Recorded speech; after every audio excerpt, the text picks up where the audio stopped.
நான் எப்படி 60 நாள்ல யூடியூப் மானிட்டைசேஷன் பண்ணினேன் நிறைய பேர் கேட்ட ஒரு கமெண்ட் இது. ஸோ அந்த கமெண்ட்டுக்கு தான் இந்த வீடியோவில் ஆன்சர் பண்ண போகிறோம். So welcome to my channel threads of Nila. So வாங்க வீடியோக்குள்ளே போகலாம். வீடியோவை ஸ்கிப் பண்ணாமல் பாருங்கள், அப்போ தான் அது உங்களுக்கு யூஸ்ஃபுல்லாக இருக்கும். ஸோ ஃபர்ஸ்ட் நான் மானிட்டைசேஷன் பண்ணுறதுக்கு முன்னாடி எப்போ சேனல் ஆரம்பித்தேன் அப்படின்னு சொல்லிடுறேன். ஜூன் 4ஆம் தேதி 2025 தான் நான் சேனல் ஆரம்பித்தேன். இன்னும் ஒரு வருஷம் கூட ஆகலை, இன்னும் ஒரு 3 மாதம் இருக்குது நம்ம 1 இயர் ஆனிவர்சரியை செலிப்ரேட் பண்ணுறதுக்கு. எப்போ மானிட்டைசேஷன் வாங்கினேன்னு பார்த்தீங்கன்னா ஆகஸ்ட் 2ஆம் தேதி கரெக்டாக சொல்ல போனோம்னா 60 நாளில் மானிட்டைசேஷன் வாங்கினேன். மானிட்டைசேஷன்னா என்ன அப்படிங்கிறத தெரியாதவங்களுக்கு ஒரு இன்ட்ரோ கொடுத்துட்றேன். நம்ம போடக்கூடிய வீடியோக்களுக்கு காசு வரணும் அப்படின்னா யூடியூப் சொல்கிற ஒரு ரூல்ஸை ஃபாலோ பண்ணணும், அதாவது அதை கம்ப்ளீட் பண்ணணும். என்ன ரூல்ஸ் அப்படின்னு பார்த்தீங்கன்னா, வீடியோவுக்கு எடுத்துக்கிட்டீங்க, ஏன்னா இங்க 2 விதமான மானிட்டைசேஷன் இருக்கு. லாங் வீடியோ அப்புறம் ஷார்ட்ஸ், இது ரெண்டுத்துக்குமே தனித்தனி கிரைட்டீரியா இருக்கு. இப்போ நீங்க வீடியோஸ்ல எடுத்துக்கிட்டீங்க அப்படின்னா 4000 மணி நேரம் வாட்ச் ஹவர்ஸ் இருக்கணும். வாட்ச் ஹவர்ஸ் அப்படின்னா நம்ம போடக்கூடிய வீடியோவையோ இல்ல லைவையோ 4000 மணி நேரம் மக்கள் பார்த்துருக்கணும். இப்போ ஒரு பர்சன் நான் இப்போ 1 மணி நேரம் வீடியோ போடுறேன், ஒரு 2 பேர் என்னோட வீடியோவை பார்த்தாங்க, முழுசா பார்த்தாங்க அப்படின்னா அவங்க பார்க்கக்கூடிய 2 மணி நேரம் எனக்கு ஆட் ஆயிடும். இதே மாதிரி எத்தனை பேர் என்னோட வீடியோவை எவ்வளவு நேரம் பார்க்கறாங்களோ அதெல்லாம் சேர்ந்து எனக்கு ஒரு வாட்ச் ஹவர்ஸ் கிடைக்கும். அதுதான் 4000 மணி நேரம். அந்த 4000 மணி நேரம் கிடைச்சா மட்டும் போதாது, 1000 சப்ஸ்கிரைபர்ஸ் வேணும். ஓகேவா? ஸோ இந்த 1000 சப்ஸ்கிரைபர்ஸ்ங்கிறது இந்த 4000 வாட்ச் ஹவர்ஸ்குள்ளவே கண்டிப்பா கிடைச்சிருவாங்க. ஸோ சப்ஸ்கிரைபர்ஸ் கிடைக்கிறது கொஞ்சம் ஈஸி தான், வாட்ச் ஹவர்ஸ் கம்ப்ளீட் பண்றது தான் கொஞ்சம் கஷ்டமான ப்ராசஸ். அதை எப்படிங்கிறத பார்ப்போம். அதுக்கு முன்னாடி ஷார்ட்ஸ்ல மானிட்டைசேஷன் எப்படி பண்றதுன்னா 10 மில்லியன் வியூஸ் போயிருக்கணும். ஓகேவா? அதாவது நம்ம போடக்கூடிய ஷார்ட்ஸ் பாத்தீங்கன்னா ஒரு ஷார்ட்ஸ்னு இல்ல, கம்பைன் ஆஃப் ஷார்ட்ஸ். ஆனா என்ன டைம் பீரியட்னா 3 மாசம் தான் டைம் பீரியட். இதே இந்த 4000 மணி வாட்ச் ஹவர்ஸ்க்கு பாத்தீங்க அப்படின்னா 1 இயர் 365 நாள் டைம் இருக்கும். அதாவது 365 நாளுக்குள்ள, இப்ப நான் ஜூன் 4ஆம் தேதி சேனல் ஆரம்பிச்சேன் பாத்தீங்களா, அடுத்த வருஷம் ஜூன் 4ஆம் தேதிக்குள்ள நான் 4000 மணி நேரம் வாட்ச் ஹவர்ஸ் எடுக்கலாம். ஆனா இதுல என்ன ஒரு பெரிய மைனஸ் பாயிண்ட் அப்படின்னா, நான் இப்போ ஜூன் மாசம் தொடங்கின பாத்தீங்களா, அடுத்த ஜூன் வரைக்கும் தான் வாட்ச் ஹவர்ஸ் அப்படியே ஸ்டோர் ஆகி இருக்கும். இப்போ நான் ஜூலை மாசம் கிடக்குறேன் அப்படின்னா ஜூன் மாசம் எனக்கு கிடைச்ச வாட்ச் ஹவர்ஸ் எல்லாமே மைனஸ் ஆயிடும். ஸோ நான் என்ன பண்ணணும்னா ரெகுலரா வாட்ச் ஹவர்ஸ் மெயின்டைன் பண்ணிக்கிட்டே இருக்கணும். பட் அது கஷ்டமான விஷயமான்னு கேட்டால் கிடையவே கிடையாது. ஏன்னா இப்போ என்னோட வாட்ச் ஹவர்ஸ் பாத்தீங்க அப்படின்னா 45,000 வாட்ச் ஹவர்ஸ் நான் வச்சிருக்கேன். ஸோ நீங்க வீடியோ போட போட பிக்கப் ஆக ஆக உங்களோட வாட்ச் ஹவர்ஸ் குறையாது, கூடிக்கிட்டே போகும் நீங்க கன்சிஸ்டன்ஸா இருந்தா. ஓகேவா? அதனால வாட்ச் ஹவர்ஸ் குறையுமா அப்படின்னு நீங்க பயப்பட தேவையில்ல. ஆனா ஷார்ட்ஸோட மானிட்டைசேஷன் ப்ராசஸ் பொறுத்தவரை உங்களுக்கு ஷார்ட்ஸ் எப்போதுமே வியூஸ் அதிகமா போகும். ஏன்னா வீடியோவை கம்பேர் பண்ணும்போது ஷார்ட்ஸ் இப்படி ஸ்வைப் பண்ணிக்கிட்டு போகிற விஷயம் அப்படிங்கிறதுனால அதிகமான வியூஸ் சில ஷார்ட்ஸ்க்கு டக்குன்னு கிடைச்சிரும். ஆனா 3 மாசத்துக்குள்ளேயே அந்த வியூஸ் எக்ஸ்பயர் ஆக ஆரம்பிச்சிடும். அதாவது ரொம்ப எக்ஸாம்பிளுக்கு சிம்பிளா சொல்லணும்னு வச்சுக்கோங்களேன், இப்போ நீங்க ஜனவரி, பிப்ரவரி, மார்ச் 3 மாசத்துக்கும் சேர்த்து 10 மில்லியன் வியூஸ் எடுத்துறீங்க. ஓகேவா? அதாவது 10 மில்லியன்னா 1 கோடி வியூஸ். ஓகேவா? 10 மில்லியன் வியூஸ் எடுத்துறீங்க. இப்போ ஏப்ரல் மாசம் போகும்போது ஜனவரி மாசம் இப்போ ஒரு 3 மில்லியன் வியூஸ் வச்சிருந்தீங்கன்னா அது உடனே குறைஞ்சிரும். அந்த 3 மில்லியன் வியூஸ் நீங்க ஏப்ரல் மாசத்துல எடுத்திருக்கணும். எடுக்கல அப்படின்னா மானிட்டைசேஷன் கிடைச்சிருந்தாலும் கேன்சல் ஆயிடும். ஓகேவா? அதனால ஷார்ட்ஸ் பக்கம் எப்போதுமே போறது கொஞ்சம் ரிஸ்க். ஆனா உங்களோட சேனல்ல நீங்க போடக்கூடிய ஷார்ட்ஸ், நான் எந்த ஷார்ட்ஸ் போட்டாலும் மில்லியன் கணக்குல போகுது மேடம் அப்படின்னு நீங்க ஃபீல் பண்ணீங்க அப்படின்னா அப்படி இருக்கிறவங்க பயப்பட தேவையில்லை. ஓகேவா? அதாவது நான் என்ன ஷார்ட்ஸ் போட்டாலுமே எனக்கு 1 மில்லியன் வியூஸ் டக்குன்னு போயிடும், 2 மில்லியன் வியூஸ் டக்குன்னு போயிடும் அப்படின்னு நினைக்கிறவங்க இதுக்கு பயப்பட தேவையில்லை. ஏன்னா அவங்க நார்மலாவே ஷார்ட்ஸ் போட்டா அந்த மில்லியன் வியூஸை மேனேஜ் பண்ணிக்கிட்டு இருப்பாங்க. அதனால நான் மேக்ஸிமம் ரெக்கமெண்ட் பண்றது என்னன்னா லாங் வீடியோக்குள்ள போங்க. அதாவது லாங் வீடியோல அந்த 4000 மணி நேரம் வாட்ச் ஹவர்ஸையும் 1000 சப்ஸ்கிரைபரையும் எடுக்கிறதுக்கு ட்ரை பண்ணுங்க. அதுதான் என்ன பண்ணீங்கன்னா ஒரு வருஷத்துக்கு நம்மளுக்கு கூடவே டிராவல் ஆகும். ஆனால் நீங்கள் கன்சிஸ்டன்ஸாக வீடியோ போட்டுக்கிட்டே இருக்கணும். ஓகே, வாங்க இப்போ நம்ம நான் எப்படி அந்த 4000 மணி நேரத்தை 2 மாசத்துல எடுத்தேன் அப்படிங்கிறத பார்ப்போம். இனிஷியலாக நான் வீடியோ போடும்போது பார்த்தீங்க அப்படின்னா ஒரு 200 வியூஸ் 300 வியூஸ் இவ்வளோதான் போயிட்டு இருந்தது.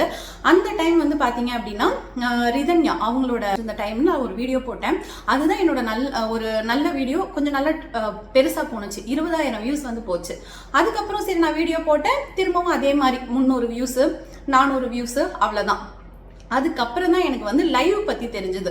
ஏன்னா யூடியூப்ல வரதுக்கு முன்னாடி வரைக்கும் யூடியூப் லைவ் அப்படிங்கிற ஒரு விஷயத்த நான் வந்து தெரிஞ்சுக்கிட்டதே கிடையாது. யூடியூப்குள்ளே வந்ததுக்கப்புறம் தான் யூடியூப்ல லைவ் போடலாம் அப்படிங்கிறது எனக்கு தெரியும். ஸோ ஸ்டார்டிங்கில் வந்து நான் லைவ் போட ஆரம்பித்தேன். 50 சப்ஸ்கிரைபர் கிடைச்சாதான் நம்ம லைவே போட முடியும். எனக்கு ஸ்டார்டிங் நான் சேனல் ஆரம்பிச்சப்போ 35 சப்ஸ்கிரைபர் தான் இருந்தாங்க. ஒரு 50 சப்ஸ்கிரைபர் ரீச் பண்ணதுக்கு அப்புறமா நான் வந்து லைவ் போட ஆரம்பித்தேன். லைவுமே வந்து எனக்கு எப்படி போடுறது, என்ன பேசுறது அது வந்து தெரியல. ஏன்னா நிறைய பேரோட லைவ் பார்க்கும்போது என்ன பண்றீங்க, சாப்பிட்டீங்களா, ஒருத்தவங்க வந்து உட்கார்ந்துருப்பாங்க, நிறைய பேர் வருவாங்க, வந்து கொஸ்டின் கேட்பாங்க, ஹாய் ஹலோ சொல்லுவாங்க, சாப்பிட்டீங்களான்னு கேட்பாங்க. அந்த மாதிரி இருக்கும். நிறைய லைவ்ல பார்த்தா பேட் கமெண்ட்ஸ்லாம் வந்து வரும். ஸோ கேர்ள்ஸை வந்து தப்பா பேசி அந்த மாதிரியான ஒரு பேட் கமெண்ட்ஸ்லாம் வரும். இதெல்லாம் பார்த்ததுக்கப்புறம் எனக்கு லைவ் போடுறதுக்கு ஒரு சில பயம் இருந்துச்சு, தயக்கமும் இருந்தது. என்னடா யாரு பார்ப்பாங்கன்னு தெரியாது, எப்படி பேசலாம், இது எல்லாமே ஸ்டார்டிங் ஸ்டேஜ்ல இருந்துச்சு. சரி ஓகே, நம்ம 4000 மணி நேரம் கொண்டு போகணும், வீடியோ வந்து வியூஸ் போகல, ஸோ நம்ம வேற வழி இல்லை அப்படின்னு சொல்லிட்டு நான் வந்து லைவ் போட வந்து ஆரம்பிச்சேன். லைவ் போடும்போது பகல்ல தான் வந்து போட்டுட்டு இருந்தேன். ஆனா என்னன்னா கன்சிஸ்டன்ஸா ஒரே டைமை வந்து நான் ஃபாலோ பண்ணேன். ஒரு 11:30 மணிக்கு நான் வந்து எப்போதும் காலையில லைவ் போடுவேன். அந்த 11:30 மணிக்கு தான் டெய்லி போட ஆரம்பிச்சேன். முதல் நாள் லைவ் போடும்போது யாருமே வரல. நான் என்ன பண்ணேன்னா என்னோட அந்த லைவ் லிங்கை மட்டும் என்னோட வாட்ஸ்அப் ஸ்டேட்டஸ்ல போட்டு ஒரு 2 ஃப்ரெண்ட்ஸ் கிட்ட பேசிட்டு இருந்தேன். என்னோட ஃப்ரெண்டையும் என்னோட தங்கச்சியையும் எப்போதும் லைவுக்கு கூட்டிட்டு வந்துருவேன். ஸோ நீ வந்து பார்த்துட்டு நம்ம சும்மா பேசிட்டு இருப்போம் அப்படின்னு சொல்லிட்டு ஒரு வாரம் பார்த்தீங்க அப்படின்னா லைவுக்கு யாருமே வரல. 0 அவ்வளவுதான் வந்து இருக்கும். எந்த பீப்புளுமே வந்து வரல. அதுக்கப்புறம் தான் பாத்தீங்க அப்படின்னா ஒரு வாரத்துக்கு அப்புறம் ஆளுங்கள் வர ஆரம்பிச்சிட்டாங்க. ஆனா நான் வந்து டிஃபரெண்டா என்ன ட்ரை பண்ணேன் அப்படின்னா, லைவ்ல மத்தவங்க பேசுற மாதிரி நம்ம வந்து ஹாய் ஹலோன்னு பேசக்கூடாது, ஏதாவது டாபிக் வச்சு பேசலாம். ஏன்னா நார்மலாவே வந்து நான் வந்து ஒரு நல்ல ஸ்பீக்கர், ஓகேவா, நல்லா பேசுவேன், நிறைய பேசுவேன். அதனால நான் நல்லா பேசக்கூடிய ஆளுங்கிறதுனால ஒரு டாபிக் வச்சு டிஸ்கஸ் பண்ணுவோம். அதாவது பட்டிமன்றம் மாதிரி நம்ம ஏதாவது ஒரு டாபிக் கேட்போம், அதுக்கு அவங்க ஆன்சர் சொல்லட்டும், அந்த ஆன்சர்ல இருந்து திரும்ப ஒரு கொஸ்டின் கேட்போம். இந்த மாதிரி வந்து லைவ் கொண்டு போவோம். ஃபர்ஸ்ட் நான் எடுத்த டாபிக் வந்து திருக்குறள். அதிகமா வந்து திருக்குறள் பத்தி பேசுவோம். திருக்குறளை சொல்லிட்டு அதுல வந்து அதை வச்சு நம்ம கருத்து பேசுவோம். இந்த மாதிரி வந்து லைவை வந்து நான் கொண்டு போயிருந்தேன். ஸோ அதனால என்னோட லைவ் கொஞ்சம் யூனிக்கா இருக்கிறதுனால நிறைய பேர் ஃபீல் பண்ணாங்க. அதனாலேயே நிறைய பேர் டக்கு டக்குன்னு வர ஆரம்பிச்சாங்க. ஒரு 2-3 வாரத்திலேயே பாத்தீங்க அப்படின்னா எனக்கு லைவ்ல வந்து பாத்தீங்கன்னா 200 பேர் 100 பேர் அப்படிலாம் வந்து நிக்க ஆரம்பிச்சாங்க. இதை நிறைய பேர் கிரிட்டிசைஸும் பண்ணியிருக்காங்க. அதாவது கேர்ள்ஸ் லைவுக்கு வந்தா பார்க்கவும் செய்வாங்க அப்படின்னு சொல்லிட்டு. நம்ம அவுட் ஆஃப் தட் அதெல்லாம் போக தேவையில்லை. நான் ஒரு எஃபர்ட் போட்டேன், அந்த எஃபர்ட்டுக்கான பலன் தான் வந்து அது. அப்படிதான் வந்து நான் கன்சிடர் பண்றேன். ஏன்னா எல்லா கேர்ள்ஸுமே லைவ் போட தான் செய்யறாங்க, ஓகேவா. எல்லாருக்குமே வியூஸ் வருதான்னு கேட்டீங்கன்னா அப்படி கிடையாது. ஸோ நம்மளை ஃபர்ஸ்ட் இங்கே நம்பணும், ஓகேவா. நம்ம ஒரு கரெக்டான பாத்துல ஒரு கரெக்டான விஷயத்த பண்ணிட்டு இருக்கோம் அப்படின்னு நம்பணும். அப்படின்னா யாருக்குமே நம்ம ஃபீல் பண்ண தேவையில்லை. ஏன்னா நான் லைவ் போடும்போது எங்க வீட்டில் இருக்கிறவங்கல்ல, எங்களோட ரிலேட்டிவா இருக்கட்டும், எங்களோட ஃப்ரெண்டா இருக்கட்டும், ஒரு சிலர் வந்து சொன்னாங்க, ஏன் வந்து இப்படி லைவ் போட்டுக்கிட்டே உட்காந்துருக்கேன், ஏன் இப்படி பேசிக்கிட்டே உட்காந்துருக்கேன் அப்படின்னு சொல்லிட்டு. ஃபர்ஸ்ட் கொஞ்சம் ஹர்ட்ஃபுல்லா இருந்துச்சு. பட் இந்த 4000 மணி நேரம் கண்டிஷன்லாம் அவங்களுக்கு தெரியாது இல்ல. அவங்க தெரியாம சும்மா ஒரு காமன் பீப்புள், நம்ம வந்து ஒரு யூடியூபரா யோசிக்கும் போது வேற, ஒரு காமன் பீப்புளா யோசிக்கும் போது அவங்க யோசிக்கிறதுனா என்னடா நம்ம வீட்டு பொண்ணு இப்படி உட்காந்து ஒரு லைவ்ல உட்காந்து பேசிக்கிட்டே இருக்கே, கண்டவெல்லாம் வந்து பேட் கமெண்ட் போடுறானே, அந்த மாதிரியான ஒரு விஷயம் மட்டும்தான். ஸோ அந்த கன்சிடரேஷன் நான் புரிஞ்சுக்கிட்டு சரி ஓகே, சாதிக்கிற வரைக்குமே, சாதிப்புங்கிறது இல்லை, அந்த மானிட்டைசேஷன் வாங்குற வரைக்குமே அவங்களுக்கு புரிய வைக்க முடியாது, வாங்கினதுக்கு அப்புறம் சொல்லிக்கலாம் அப்படின்னு சொல்லிட்டு நான் லைவை கண்டினியூ பண்ணேன். ஆனா வீடியோ போடாம இல்லை, ஷார்ட்ஸ் போடாம இல்லை. இங்க நிறைய பேர் பண்ற தப்பு என்னன்னா லைவுக்குள்ளவே உட்காந்துருக்கீங்க. நான் நிறைய பேரோட வீடியோ வந்து பார்த்துட்டேன், நிறைய பேரோட சேனல் பார்த்துட்டேன். என்னோட கமெண்ட் பண்ற சேனல்லையுமே நான் நிறைய பேர் பார்த்தவங்க என்னன்னா, வாட்ச் ஹவர்ஸ் வருது அப்படிங்கிறதுனால லைவ்லயே உட்காந்துருக்கோம், வீடியோ வியூஸ் போகல அப்படிங்கிறதுனால வீடியோவே போடுறது இல்லை. நிறைய பேரோட சேனல்ல வீடியோவே இல்லை. நீங்க என்ன லைவ் போட்டு வாட்ச் ஹவர் வாங்கி வச்சிருந்தாலுமே பணம் சம்பாதிக்க வீடியோ தான் ரொம்ப ரொம்ப முக்கியம். ஏன்னா வீடியோவுக்கு தான் நிறைய காசு வந்து கொடுப்பாங்க யூடியூப் சைட்ல இருந்து. அது போல லைவ் நீங்க அதிகமா போட்டுட்டு இருக்கீங்க அப்படின்னா உங்களுக்கு வந்து ஒரு லைவ் சேனலை மட்டும் தான் கன்சிடர் பண்ணுவாங்களே தவிர வீடியோவுக்கோ இல்ல ஷார்ட்ஸுக்கோ நீங்க போடுற வியூஸ் வந்து பெருசா போகாது. நீங்க அப்படி ஷார்ட்ஸ்லயே போட்டிருந்தாலும் உங்களுக்கு 10,000 வியூஸே போயிருந்தாலும் வர காசு எவ்வளவு தெரியுமா? 2 ரூபா தான் வரும். நம்ம வீட்டு காசுக்கு வந்து சொல்ல போனா, அதாவது நம்ம ஊர் காசுக்கு சொல்ல போனா வெறும் 2 ரூபா தான் வரும். அந்த அளவுக்கு ரொம்ப ரொம்ப கம்மி ஷார்ட்ஸ்ல. அதனால முடிஞ்ச அளவுக்கு இப்ப நீங்க இந்த வீடியோவை பாக்குறவங்க தொடர்ந்து லைவே போட்டுட்டு இருக்க ஒரு சேனல் யூடியூபரா இருந்தீங்க அப்படின்னா கண்டிப்பா வந்து லைவ்ல மட்டும் கான்சென்ட்ரேட் பண்ணது. நான் லைவே போடாதீங்கன்னு சொல்ல மாட்டேன். ஒரு நாளைக்கு வந்து ஒரு லைவ் அப்படிங்கிறது எனஃப், ஓகேவா. இல்ல 2 லைவ் மேக்சிமம் பாத்தீங்க அப்படின்னா 2 லைவ், காலையில 1 நைட் 1 அப்படி போடலாம். இல்ல நீங்க நல்லா வளர்ந்துட்டு வரீங்க, உங்களுக்கு உங்களுக்கு வீடியோஸ் வியூஸ் போகுது அப்படின்னு வச்சுக்கோங்களேன், ஒரு லைவே வந்து போதும். தயவு செஞ்சு லைவ் அதிகமா போடாதீங்க. போட்டீங்க அப்படின்னா சேனலுக்கு வந்து வாட்ச் ஹவர்ஸ் கிடைச்சிரும், வியூஸ் வந்து அடியாயிடும். ஓகேவா? நீங்க எந்த சேனல் வேணாலும் பாருங்களேன், இப்போ மில்லியன் கணக்குல வியூஸ் வரவங்களாம் லைவ் போட்டா எவ்வளவு மில்லியன் வரும். ஆனா ஏன் யாருமே லைவ் போடுறது இல்ல? ஏன்னா லைவ் போட்டோம் அப்படின்னா சேனலோட வியூஸ் வந்து போகவே போகாது. அதனால மேக்ஸிமம் லைவ்ல வந்து ரொம்ப கான்சென்ட்ரேட் பண்ணாதீங்க. நான் வந்து என்ன பண்ணேன் அப்படின்னா, காலையில போட்டுட்டு இருந்த லைவை வந்து டைம் வந்து மாத்தினேன், நைட்டு 7:30க்கு வந்து மாத்தினேன். ஸோ கொஞ்சம் கொஞ்சமா அந்த பேட் கமெண்ட் எல்லாம் ஹேண்டில் பண்ண தெரிஞ்சதுக்கு அப்புறமா ஓகே அப்படின்னு சொல்லிட்டு லைவ் ஒரு பக்கம் போயிட்டு இருந்துச்சு. ஆனா நான் வீடியோவையோ ஷார்ட்ஸையோ விடவே இல்லை. பேரலா வந்து ஒரு ஸ்ட்ராட்டஜி பிளான் மாதிரி போட்டுட்டு இருந்தேன். அப்பெல்லாம் நான் வந்து யூடியூபுக்குன்னு ஒரு நோட் வந்து போட்டிருந்தேன். ஓகேவா? அந்த நோட் வந்து இப்ப மிஸ் ஆயிடுச்சு, இல்லைன்னா காமிச்சிருக்கலாம். நான் இடையில வந்து வீட்டை கிளீன் பண்ணும்போது அது எங்க எடுத்து வச்சேன்னு எனக்கு தெரியல.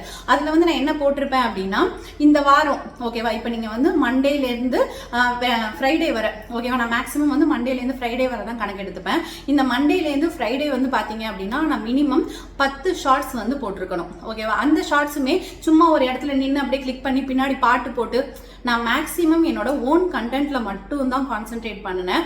அது பல சாங்கை போட்டு பின்னாடி ஓடுறது அந்த மாதிரியான விஷயத்த நான் ஃபாலோ பண்ணவே இல்லை. என்னோட ஓன் கண்டென்ட், அதாவது நான் ஏதோ ஒரு இடத்த எடுக்கிறேன்னா காலையில ஏஞ்சேன், இதை பண்ணினேன், இங்க போனேன் அப்படிங்கிறது என்னோட ஒரு ரியல் வாய்ஸ் ஓவரை வச்சு ரியல் கிளிப்ஸை வச்சு நான் வந்து ஷார்ட்ஸ் போடுவேன். அதுவுமே ஒரு வாரத்துக்கு 10 ஷார்ட்ஸ். ஓகேவா? மினிமம் சொல்றேன், மேக்ஸிமம் வந்து 14 கூட போட்டுட்டு இருந்தேன். ஒரு நாளைக்கு 2 ஷார்ட்ஸ் வந்து போடுவேன். ஓகேவா? அப்புறம் வந்து பாத்தீங்கன்னா வீடியோ ஒரு வாரத்துக்கு 3, ஓகேவா, 3 கண்டிப்பா போட்டிருக்கணும். 3 முடியாத பட்சத்துல மினிமம் 2வது வந்து போட்டிருக்கணும். அந்த டைம்ல வந்து நான் விளாகும் குக்கிங்கும் வந்து போட்டுட்டு இருந்தேன். ஓகேவா? குக்கிங்லாம் வந்து பாத்தீங்கன்னா 500 வியூஸ் கிட்ட போகும். என்னோட ஃபர்ஸ்ட் விளாக் வந்து 1.6K வியூஸ் வந்து போயிருந்துச்சு. ஓகேவா? அப்பதான் எனக்கு ஓகே நம்ம விளாக் போட்டா போகும் அப்படிங்கிற ஒரு விஷயமே தெரிஞ்சது. அதுக்கப்புறம் ஒரு 2-3 இடத்துல வந்து விளாக் போட்டிருந்தேன். அதுக்கப்புறம் எனக்கு மெயினா அடிச்சது ஒரு இதுனா டிமார்ட்ல போய் ஒரு ஷாப்பிங் வீடியோ போட்டேன்.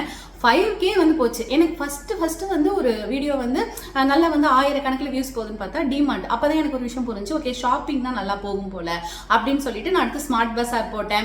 அதுக்கப்புறமா வந்து பாத்தீங்க அப்படின்னா சென்னை சில்க்ஸ் போனேன், நேச்சுரல போய் ட்ரெஸ் எடுத்ததை போட்டேன். இந்த மாதிரி வந்து ஷாப்பிங் விளாக் போகும்போது சேனல் நல்ல வியூஸ் கொடுத்தது எனக்கு தெரிஞ்சது. இப்பதான் வந்து நான் என்ன முடிவு பண்ணேன்னா, என்னோட சேனல் அப்படிங்கிறது வந்து ஒரு விளாக் சேனல். ஓகேவா? அது போல ஒரு ஷாப்பிங் சேனல். நான் வெளியில போய் எடுக்கிறத தான் மக்கள் விரும்புறாங்க, நான் வீட்டுல இருந்து சமைக்கிறத மக்கள் விரும்பல அப்படின்னு சொல்லிட்டு, சோ அப்ப என்னோட சேனலோட பேட்டர்ன் ஃபுல்லாவே நான் என்னவா மாத்தினேன்னா ஷாப்பிங்கா வந்து மாத்தினேன். சோ நிறைய வீடியோ வந்து ஷாப்பிங் ரிலேட்டடா போட ஆரம்பிச்சேன். லைவ் பாத்தீங்க அப்படின்னா முதல்ல வந்து ஒரு நாளைக்கு 2 லைவ் போட்டுட்டு இருந்தேன். அடுத்து அதை மாத்தி ஒரு லைவா மாத்தினேன். இதுதான் சிம்பிளா பண்ணேன். எனக்கு வருது வியூஸ் வருது வரல அதெல்லாம் நான் கணக்கு பண்ணவே இல்லை. நான் பிளான் பண்ண மாதிரி 10 ஷார்ட்ஸ், 3 வீடியோஸ், டெய்லி ஒரு லைவ். ஓகேவா? ஸ்டார்டிங்ல டெய்லி 2 லைவ். இதை மட்டும் கான்சென்ட்ரேட் பண்ணி நான் பேரலா கொண்டு போனேன். இதை நீங்க கொண்டு போனாலே உங்களுக்கு ஆட்டோமேட்டிக்கா உங்க சேனல் வந்து growth ஆக ஆரம்பிச்சிடும், மானிட்டைசேஷனும் நடக்க ஆரம்பிச்சிடும். ஏன் அப்படின்னா நான் வந்து யூடியூப்குள்ள கரெக்டா இந்த டைமுக்கு இந்த வீடியோ போடுவேன் அப்படிங்கிறது யூடியூப் அனலிட்டிக்ஸ்க்கு தெரியும். அதாவது அல்கரிதம்னு சொல்லுவாங்க இதை. அதாவது யூடியூப் என்ன பண்ணும் அப்படின்னா ஒரு அல்கரிதம் வந்து மேக் பண்ணிக்கிட்டே இருக்கும். நம்ம போடக்கூடிய வீடியோ டைம் பார்க்கும், ஷார்ட்ஸ் டைம் பார்க்கும், லைவ் எந்த டைம்ல போடுறோம். இப்போ நான் ஒரே டைம்ல லைவ் போடுறேன்னு வச்சுக்கோங்களேன், ஓகே இந்த பர்சன் அதாவது த்ரெட்ஸ் ஆஃப் நிலா இந்த டைமுக்கு லைவ் ஸ்ட்ரீமுக்கு வருவாங்க அப்படிங்கிறது யூடியூப்க்கு தெரியும். ஸோ அப்போ என்ன பண்ணுவாங்க, நான் வந்த உடனே என்னோட வீடியோவை நிறைய பேருக்கு புஷ் பண்ணும். ஓகேவா? நீங்க கண்ட டைமுக்கு உள்ள வந்து கண்ட டைமுக்கு வீடியோ போடுறது, கண்ட டைமுக்கு பண்ணீங்க அப்படின்னா நம்மளோட அல்கரிதம் வந்து கொலாப்ஸ் ஆயிடும். அதனாலதான் நிறைய பேருக்கு வந்து வியூஸுமே போறதில்லை. இந்த மாதிரி ஒரு பிளான் பண்ணி நான் வாரத்துக்கு இவ்வளவு போட போறேன் அப்படின்னு ஒரு பிளான் பண்ணி ஒரு ஸ்ட்ராட்டஜி வச்சு உங்க சேனலுக்கு என்ன வருங்கிறத தெளிவா பார்த்துட்டீங்க அப்படின்னா அந்த வீடியோவை அதிகமா போட்டீங்க அப்படின்னாலே உங்களோட சேனல் வந்து மானிட்டைசேஷன் ஆயிடும். இந்த மெத்தடை ஃபாலோ பண்ணி தான் நான் என் சேனலை வந்து மானிட்டைஸ் பண்ணேன். ஸோ நீங்க எல்லாரும் மானிட்டைஸ் பண்றதுக்கு என்னோட வாழ்த்துக்கள். ஸோ அது வந்து ஒரு பெரிய ப்ராசஸ்லாம் வந்து கிடையாது. தொடர்ந்து ஒரு உழைப்பை கொடுங்க, அதை கரெக்டான நேரத்துக்கு கரெக்டா ஒரு பிளான் பண்ணி கொடுங்க. அதே போல நீங்க கொடுக்குற டைட்டிலா இருக்கட்டும், தம்ப்நெயிலா இருக்கட்டும், உடனே கிளிக் பண்ணி பார்க்கக்கூடிய லெவல்ல வந்து கொடுங்க. சில விஷயம் எல்லாம் பண்ணியுமே வீடியோ வியூஸ் போகலையா, வருத்தமே படாதீங்க, அடுத்த வியூஸ்ல இன்னும் கான்சென்ட்ரேட் பண்ணுங்க. ஸோ ஒரு இடத்துல வியூஸ் கிடைக்கலன்னு சொல்லிட்டு அப்செட் ஆகி வீடியோ போடாம இருந்தாலோ இல்ல வீடியோவை வேற டைமுக்கு மாத்தி மாத்தி போட்டாலோ நமக்கு வந்து சேனல் growth ஆகாது. என்னடா இவங்க ஒரு கன்ஃபியூஷனான பீப்புளா இருப்பாங்க போல, இன்னைக்கு இந்த டைமுக்கு வீடியோ போடுவாங்கன்னு நினைச்சேன் போடவே இல்லை, அந்த மாதிரி தான் யூடியூப் அல்கரிதம் எடுத்துக்கும். ஸோ முடிஞ்ச அளவுக்கு கரெக்டான டைமை கரெக்டான மெத்தடை வந்து ஃபாலோ பண்ணுங்க. கண்டிப்பா உங்களோட சேனல் வந்து மானிட்டைசேஷன் ஆகும். இது குறித்து வேற ஏதாவது டவுட் இருந்துச்சு அப்படின்னா கண்டிப்பா கமெண்ட் கமெண்ட் செக்ஷனில் கேளுங்க. ஆனால் வீடியோ நிறைய பேர் முழுசாக பார்க்காமலே வந்து கமெண்ட் செக்ஷனில் கேட்குறீங்க. ஏன்னா வீடியோவில் நான் எந்த விஷயத்தை பற்றி சொல்லியிருக்கணும் அதே விஷயத்தை கமெண்ட்டில் கேட்டிங்க அப்படின்னா எனக்கு அதுக்கு ரிப்ளை பண்ணணுன்னே தோண மாட்டேங்குது. ஏன் அப்படின்னா நான் உட்காந்து முடிச்சு கொடுத்து ஒரு 10 நிமிஷம் வீடியோவுக்கு பேசியிருக்கேன், அதை எடிட் பண்ணி அப்லோட் பண்ணியிருக்கேன். ஆனால் வீடியோவை ஃபுல்லாக பார்க்காமலே கமெண்ட்டில் கேட்டிங்க அப்படின்னா ஆன்சர் பண்ண முடியாதுல்ல. நான் உங்களோட கமெண்ட் யாருக்காவது ஆன்சர் பண்ணாமல் இருந்திருந்தேன்னா அதுதான் காரணமாக இருந்திருக்கும்.